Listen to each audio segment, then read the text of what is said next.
बिस्मिल्लाहिर्रहमानिर्रहीम। आज हम आपके लिए तलाक़ का तावीज़, तलाक़ लेने वाला अमल, तलाक़ लेने वाला ख़ास तावीज़ आपके लिए लेकर के हाज़िर हुए हैं।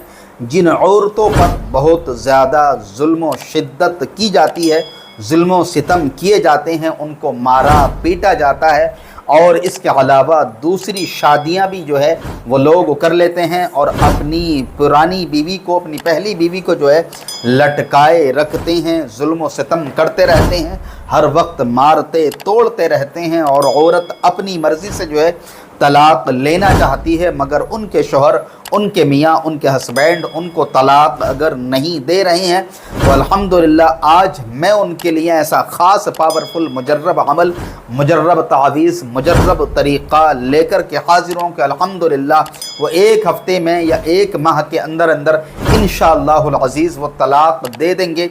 याद रहे कि यह अमल सिर्फ़ और सिर्फ जायज़ मकसद ही के लिए जो है अपलोड किया जा रहा है। अगर किसी ने इस अमल को जो है नाजायज़ मकसद के लिए अगर इस्तेमाल करा तो उसका ज़िम्मेदार वो ख़ुद होगा। चलिए बहरहाल अमल मैं आपको पढ़ कर के सुना देता हूँ, फिर इसके बाद उसका पूरा तरीक़ा मैं आपको बताने वाला हूँ। अमल ये आपकी स्क्रीन पर नज़र आ रहा है। बिस्मिल्लाहिर्रहमानिर्रहीम। यौम ला तमलिकु नफ्सुन लिनफ्सिन शैअन वल अम्रु यौमइज़िन लिल्लाह। बस इतना सा अमल है।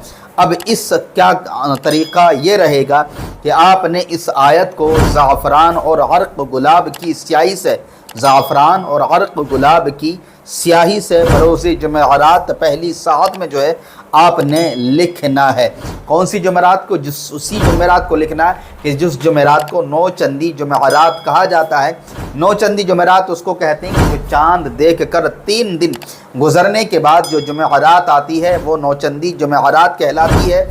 फजर की नमाज के बाद जैसे ही सूरज निकल जाए तो सूरज निकलने के फ़ौरन बाद में आपने जो है अर्क़ गुलाब और ज़ाफ़रान से इसको लिखना। ज़ाफ़रान अर्क़ गुलाब अगर आपके पास नहीं है तो हमने जो है टैग्स कर दिया है, आप स्क्रीन पर टच करेंगे तो आपको प्रोडक्ट्स का जो है लिंक मिल जाएगा, उस पर क्लिक करके ज़ाफ़रान और अर्क़ गुलाब वगैरह आप ख़रीद सकते हैं। जब ये आयत आप लिख दें तो लिखने के बाद फिर उसके नीचे आपने ये लाइन लिखनी है जो मैं आपको पढ़ के सुनाता हूँ।